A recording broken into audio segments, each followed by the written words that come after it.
ආයිබෝවන් ඔයාලා හැමෝටම සුබ අලුත් අවුරුද්දක් වේවා කියලා ප්‍රාර්ථනා කරනවා. ඉතින් මේ පෙන්වන්න යන්නේ නවසීලන්තේ ඉඳලා අපි අවුරුද්දට හදපු කැවිලි මොනවාද කියන එක. ඉතින් පිටරටක ඉන්න කෙනෙකුට දුකෙන් ඉන්නවා නම් අනේ අපිට ඉතින් කැවිලි හදන්නත් නෑනේ. අපිට ලංකාවේ වගේ කැවුම් කන්න දොදෝ කන්න නෑනේ කියලා හිතන කෙනෙකුට පොඩි මොටිවේෂන් එකක් වෙන වීඩියෝ එකක්. ඉතින් මම මේ හදන්න යන්නේ දොදොල්. ඔයාලට හිතාගන්න පුළුවන් දොදොල් හදනවා කියලා පිටරටක ඇවිල්ලා. ඉතින් ඇත්තරම පොල් කිරි ටින් තියෙනවානේ. පොල් කිරි ටින් වලින් තමයි මම දොදොල් එක හදන්නේ. ඔයාලට හදලා ඉවරලා පෙන්නන්නම්කො කොහොමද කියලා.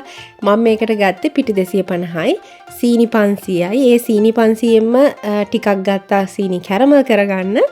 ඊට පස්සේ පොල් කිරි ටින් 3මාරක් ගත්තා. ඉතින් ඒ ටික දාලා මික්ස් කරලා හිමීට හැඳි ගාලා තමයි මේ දොදොල් එක හදාගන්න යන්නේ. දැන් විනාඩි 40ක් විතර ගිහිල්ලා තියෙන්නේ. මම කජු ටිකකුත් දාගන්න යන්නේ. ටික ටික ඝනකම් වෙලා දැන් පාටත් තද පාට වීගෙන එනවා. මම හිතනවා මේක කළු පාට වෙයි කියලා පස්සේ අන්තිම වෙනකොට අපි බලමුකෝ ඉස්සරහට. ඇත්තටම මහා හැලි ගණන් ඕනෙත් නෑනේ අපේ ගෙදර අයට කන්නයි වටේ පිටේට චුට්ටක් බෙදන්නයි තිබ්බනම් ඇතිනේ. ඉතින් හාල් හුණ්ඩුවක් කියන්නේ හොඳටම ඇති. අර මිල්ක් මේඩ් ටින් එකෙන් එකක් තමයි ගත්තේ. ඉතින් ඒක තමයි හාල් හුණ්ඩුවක් විදියට අපි පාවිච්චි කරන්නේ. ඒකෙන්ම හාල් අරගෙන පෙගෙන්න තියලා ඒක පිටි කරලා තමයි මම ගත්තේ. ඉතින් ඇත්තටම හරිම ලේසි දොදොල් හැඳි ගන්නවා කියලා අපි ඉස්සර නේද වෙන්න මම එකක් කරනවානේ. ඉතින් ඒකෙත් වෙනම ගතියක් තියෙනවා දොදොලක් හැඳි ගන්නකොට. ඉතින් මේ වගේ දොදොලකට වඩා ලංකාවේදී දොදොල් හැඳි ගාද්දි පැත්තකින් හිටියට මේක මම මගේ ජීවිතේට හදන පළවෙනි දොදොල් එක. ඉතින් තෙලුත් හොඳට එනවා මොකද අර පොල් කිරි එක උකුවට තියෙන හින්දා. ඒ වගේම වැඩි වෙලාවක් යන්නෙත් නෑ මේක හැඳි ගන්න. ඉතින් තෙල් ටික අයින් කරගෙන දැන් ඔන්න පාට වීගෙන එන්නේ. දැන් පේනවනේ නිකන් ඩාර්ක් බ්‍රවුන් එකක් තියෙනවා. ඉතින් මට හරිය සතුටුයි මේක දැක්කම. ඔන්න ওই විදිහට තමයි මගේ ෆයිනල් දොදොල තිබ්බේ. ඔන්න මෙන්න මං අයින් කරපු තෙල් ටික බලන්නකො. ඉතින් හොඳට තියෙනවානේ නිකන් පාටට අපේ ලංකාවේ අපි හදන විදිහටම. දොදොල හැඳි ගන්න පටන් ගත්ත වෙලාවෙ ඉඳන් බාලා ට්‍රේ එකට දානකම් පැය එකමාරක් විතර තමයි ගියේ. හරිම සතුටුයි මට. ඔන්න අපි පොල් කිරි ටින් වලින් දොදොල් හැදුවා නවසීලන්තේ ඇවිල්ලා. ඒක ඇත්තරම මට මෙහි ආවට පස්සේ දොදොල් කන්න නිකන් පොඩි දොළ දුකක් වගේ තිබ්බේ. ඉතින් අන්තිමට කොහොම හරි මම ඒක ජයග්‍රහණය කරා. පේනවනේ ගල් වගේත් නෑ, ගොඩක් මෙලකටත් නැහැ. ගානට තියෙනවා, නියමටම තියෙනවා. හස්බන්ඩ්ුත් කිව්වා රසයි කියලා. දැන් මේ වෙනකොටත් කෑල්ලක් ඉවර වෙලා තියෙන්නේ මෙතන. උණුවෙන් මේගොල්ලෝ කෑවා. ඔයගොල්ලෝ try කරලා බලන්න අනිවාර්යයෙන්ම. මේකට ඕනනම් අඩුවෙන් මේ ප්‍රමාණ අඩුවෙන් අරගෙනත් ඔයාලට හදන්න පුළුවන්.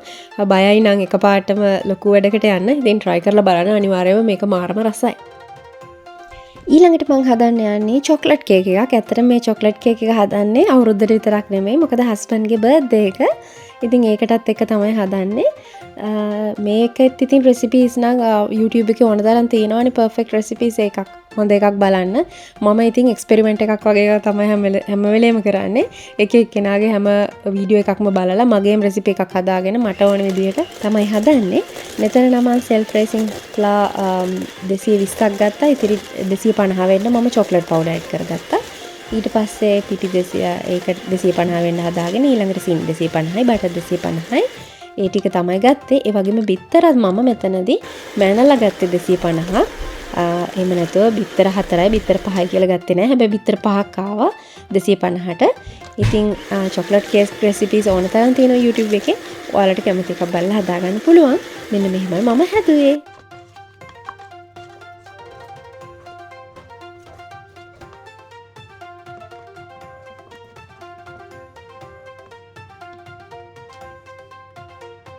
මම මේ විදිහේ oven එක preheat වෙන්න දාගෙන තියෙන්නේ. ඉතින් මම කෙලින්ම ඒකට දාන්න තමයි යන්නේ. එක එක්කෙනාගේ oven අණු ඇත්තටම වෙනස් වෙනවා. මේ මම දැන් මේ ඉන්නේ අලුත් තැනකනේ. ඉතින් මේ oven එකේ හදන පළවෙනි කේක් එක. ඒ හින්දා ඉතින් පොඩි ගැටලු එන්න පුළුවන්. ඒ හින්දා හොඳට බලා ගන්න ඕනේ ටෙම්පරේචර් එක එහෙම වෙලාව ඒවා එක එක oven එක අණුව වෙනස් වෙනවා. මම නිකම්ම චොක්ලට් කේක් එක නෙවෙයි අයිසින් කරන්නයි යන්නේ. ලස්සන විදිහකට බලමු අපි අයිසින් එකත් කොහොමද වෙන්නේ කියලා. මම ඔයාලට පෙන්නන්නම් අන්තිමට කොහොමද මගේ චොක්ලට් කේක් එකේ ෆයිනල් එක කියලා. මට සැරෙන් සැරේ වීඩියෝ කරන්න කරදරයි. එහෙම වුණාම මගේ මං කරන වැඩේට තියෙන ෆෝකස් එක අඩු වෙනවා. ඒ හින්දා මම වැඩි වීඩියෝ එක කරන්නේ නැහැ. අන්තිමට ඔයාලට පෙන්නන්නම් කොහොමද මම හදලා ඉවර කරේ කියලා. මෙන්න මෙහෙම තමයි මගේ ෆයිනල් කේක් එක තියෙන්නේ. කොහොමද? උසත් තියෙනවා. මම පොඩ්ඩක් මේ ට්‍රේ එක උඩ තියාගෙන ඉඳ තමයි ගොඩක් උසට පේන්නේ. ඔන්න මම චොක්ලට් අයිසින් එක දාලා ඩෙකොරේට් කරගත්තා.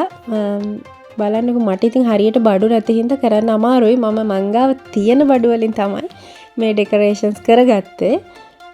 බලන්න ඉතින් සාමාන්‍යයෙන් හොඳයිනේ. ඉතින් මම තෑග්ගකුත් ලෑස්ති කරලා තියෙන්නේ. අපි බලමු කොහොමද හවසට යාගේ රියැක්ට් එක කියලා. මගේ වැඩ ටික ඔක්කොම හරි සර්ප්‍රයිස් කරන්න දැන් හස්බන්ඩ් වැඩ ඇරලා ආවා. මං එයාට පෙන්නුවේ නෑ අපි මුකුත් සර්ප්‍රයිස් කරනවා කියලා. අපි කෙලින්ම එයා බාත්රූම් එකට ගිහිල්ලා වොෂ් එක දාගෙන එනකන් තමයි ඉන්නේ. මෙතන චුට්ටක් රෙඩි කරා. ඉතින් ලොකුවට නෙවෙයි උනාට ඉතින් පොඩි සර්ප්‍රයිස් එකක්. බබාලා දෙන්නත් කාඩ් දෙකක් හැදුවා. ඒගොල්ලොත් මට උදව් කරනවා වැඩ ටිකට. දැන් එයා බාත්රූම් එකේ ඉන්න අතරේ තමයි අපි මේ ටේබල් එක රෙඩි කරන්නේ.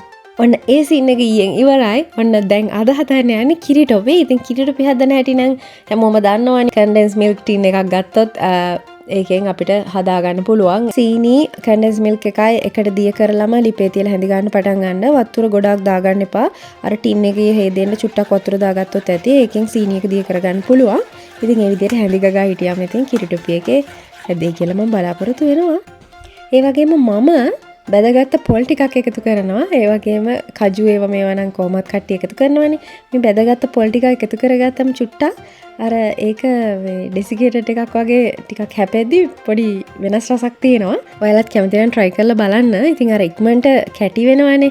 ඒ හින්දා තමයි මම වැඩිපුරම පොල් එකතු කරන්න පටන් ගත්තේ. දැන් ඒක මම දිගටම කරගෙන යනවා හැම හදන වාරයකදම. ඉතින් ලොකු රසක් තියෙනවා. ඒකේ වෙනසක් තියෙනවා. ඔන්න කිරිටොපි එකත් හරි දැන් කපා ගන්න තමයි තියෙන්නේ. චුට්ටක් උඩ ෆිනිෂින් එක නම් හරි ගියේ නෑ. හැබැයි ඉතින් මේක අනිත් පැත්ත හොඳට ඇති කියලා මම හිතනවා. මම පෙන්නන්නම් කොහොමද මගේ කිරිටොපි එකේ වැඩ ටික ඉවර වුණාම තියෙන්නේ කියලා. ඔන්න අපි කිරිටොපිත් හදාගත්තා. ඉතින් ගොඩක් නැහැ. ඒ වුණාට මේක අපිට අවුරුද්දේ මේසෙට තියන්න හොඳටම ඇති. ඒ වගේම තව යාළුවෝ දෙන්නෙක් ඉන්නවත් බෙදන්න. එයාලටත් දීලා මං අවුරුදු මේසෙට තියාගන්නවා. ඔන්න දැන් මං හදන්නේ කොකිස්. මේ ඉතින් තවත් දවසක් හොඳේ. මේ එකම දවසේ හදන දේවල් නෙමෙයි. මම නයිට් ඩියුටි දෙකකුත් කරලා ඉන්නේ. ඉතින් අද මම කොකිස් හදනවා. ඉතින් කොකිස් හදන්න මම වීඩියෝස් ගොඩක් බැලුවා කොහොමද කරන්න කියලා. හාල් පිටි වලින් ගොඩක් තියෙන්නේ. උනාට දැන් හාල් දිය දාගෙන කරන්න වෙලාවක් නැහැ. ඊට පස්සේ මම බලනකොට මම දැක්කා ඉන්දියාප්ප පිටි වලින් කොකිස් හදන්න පුළුවන් කියලා වීඩියෝ එකක්. ඉතින් ඇත්තටම මේක හරියටම හරි ගියා. කිසිම අවුලක් නැහැ. මේ පේනවනේ. හොඳටම තියෙනවා. ඉන්දියාප්ප පිටි පාම් පිටි දාලා අර නෝමල් බැටර් එකක් හදාගත්තා. එහෙම හරියට මෙෂර් කරලා ගත්තා නෙවෙයි. නිකන් බැටර් එකක් දියාරුත් නැති ගොඩාක් උකුත් නැති නෝමල් බැටර් එකක් හදාගෙන තමයි පටන් ගත්තේ. මම චුට්ටකින් පටන් ගත්තේ. හරි ගියේ නැත්තම් එහෙම කියලා. ඇත්තටම හොඳටම එනවා.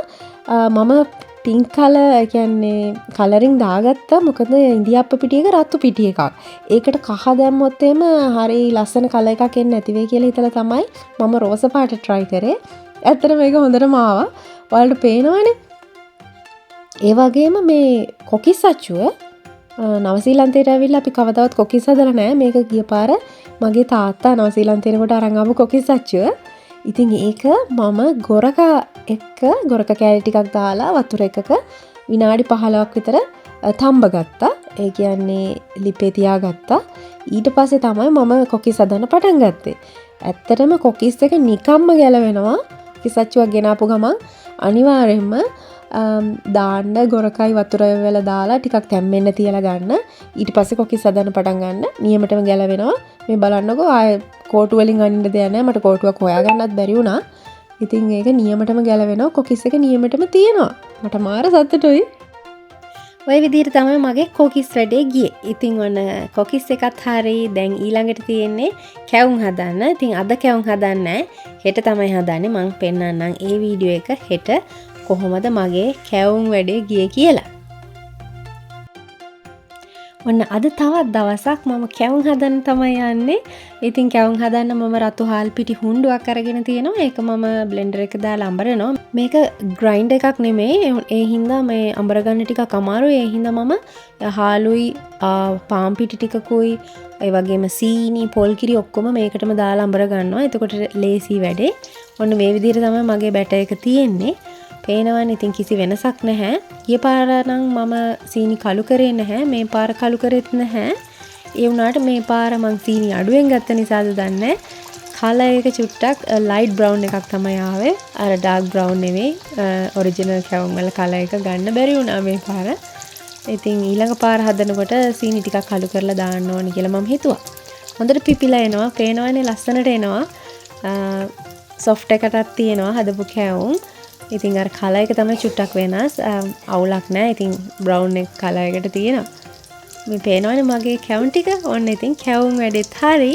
මේ පාර අවුරුද්දට මම කැවිලි ಜಾති ගොඩක් හැදුවා. ඒ තමයි කේක්, කොකිස්, කිරිටොපි, කැවුම්, දොදොල්. කැවුම් 5ක්ම තියෙනවා කැවිලි ಜಾති.